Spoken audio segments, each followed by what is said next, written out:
Hey, what's up? This is Ricardo at Parts People, and in this video, we'll outline the steps for completing a part replacement on your Dell PC. Visit our website and use this coupon for a 5% off discount.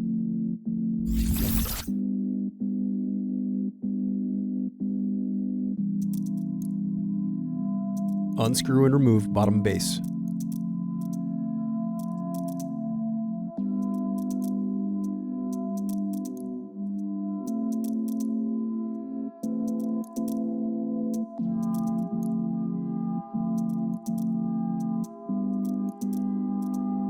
Then disconnect battery cable.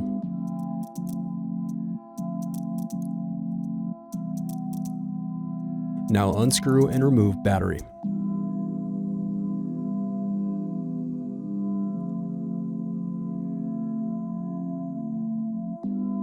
Then unscrew and disconnect wireless card.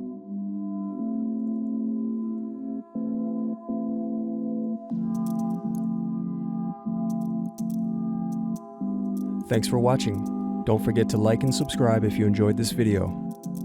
And if you need more, check out this playlist to watch other tutorials for your laptop. You can also click here to find parts for your laptop at partspeople.com.